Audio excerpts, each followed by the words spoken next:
Beginners வந்து பழகும்போது speed பிரேக்கர்ஸில் என்ன மிஸ்டேக் பண்ணுவாங்கன்னு இப்போ நான் பண்ணி காமிக்கிறேன்.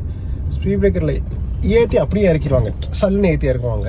இதெல்லாம் கிரவுண்ட் கிளியரன்ஸ் கம்மியாக இருக்கிற வண்டியில் பார்த்தீங்கன்னா வண்டி அடிக்கும். ஸோ அந்த மாதிரி இருக்கும். ஸோ ஸ்பீட் பிரேக்கரில் அந்த மாதிரி சடனாக ஏற்றி இறக்காமல் எப்படி ஓட்டுறதுன்னா, ஸோ இப்போ பார்த்தீங்கன்னா பிரேக் பண்ணிட்டு இப்போ நான் வந்து செகண்ட் கியர் ஃபர்ஸ்ட் கியர் போகிறேன், லைட்டாக ஏற்றுறேன், லைட்டாக ஏற்றி இறக்குறேன், அவ்வளோதான். அதாவது அங்கே ஒரு ஸ்பீட் பிரேக்கர் இருக்குது.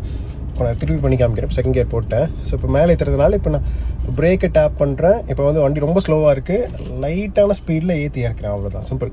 அப்புறம் வந்து கிளச்சை விட்டு அப்படியே நான் மூவ் பண்ணுறேன். இது வந்து இன்னொரு பக்கம் நான் பண்ணி காமிக்கிறேன். இன்னொரு ஸ்பீட் பிரேக்கர் இருக்குது. ஸோ பார்த்தீங்கன்னா ஓரளவுக்கு நல்ல ஸ்பீடில் போயிட்டுருக்கேன். இப்போ பிரேக் பண்ணிட்டேன். இப்போ நான் வந்து கிளச் அமுத்திட்டு செகண்ட் கியர் போட்டாச்சு. இப்போ வந்து லைட் ரொம்ப கம்மியான ஸ்பீடில் மேலே ஏற்றுறேன். ஸோ வண்டியும் ரொம்ப கம்மியான ஸ்பீடில் கீழே இறங்குது, அவ்வளோதான். கீழே இறங்குறதையும் வந்து லைட்டாக நான் கிளச்சை விட்டுட்டு அப்படியே வந்து நான் ஆக்சலரேட் பண்ணுறேன்.